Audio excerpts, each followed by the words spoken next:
Hello, Brad. What do you think is the biggest change a self-driving car can bring to the daily life of a person? Oh, well, when you ask about the daily life, that's a different question for the world, because for the world, it's simply stopping the immense number of people who die or injured in car accidents. That's huge.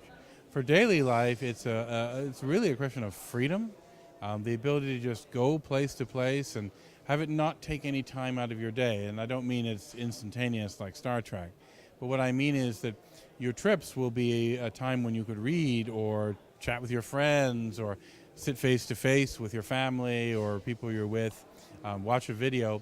So it's not time out of your life. And so it's almost like it's a teleporter. So suddenly transportation becomes cheap, it becomes convenient, and it sort of takes no time. So if you would describe the day of a person using a car in the future or any transportation system, what would it look like, and what date in the future do you think it will be in? Well, for the date, that'll be June 24th, 2019 at 4:22 p.m. GMT. No, of course, it's wrong to try and to predict the dates on things like this. Rather, I talk in terms of the fact that when people have demonstrated it's safe, then they'll be selling it.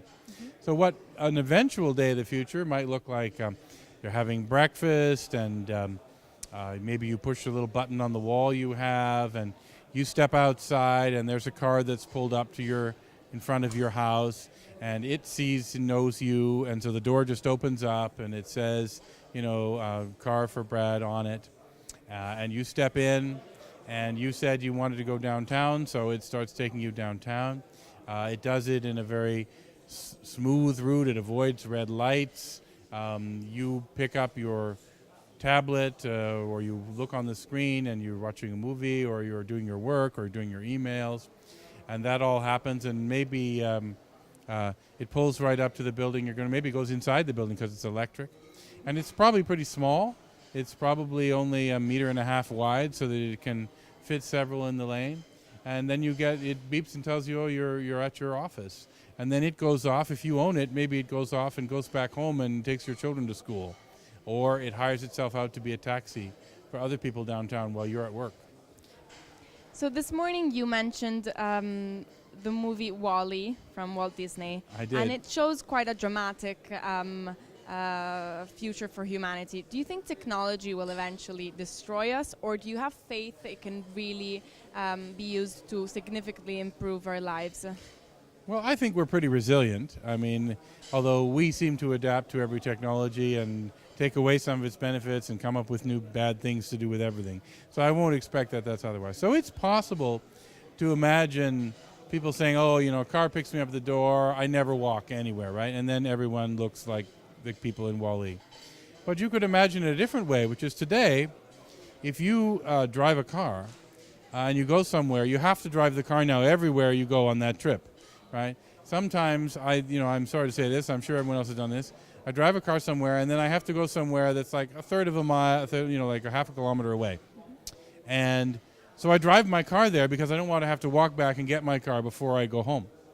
Right? But this would not be the case now, because I could drive one leg of the trip and then I could walk the short one and then I could bicycle the next one and then I could take a car back or a train back. I could mix and match, and something I can't do today with the car. Once you start in the car, you have to always be in the car. So we could actually find some cases where people who want to actually get more opportunities to walk. I hope so. What happened to electric cars?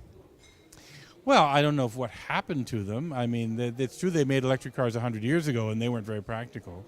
But today, of course, people are afraid, rightly or wrongly, that the electric car can't handle a modest fraction of the trips they take, that it can't go that far, or, it runs out of juice and then you have to wait for 4 hours for it to get more.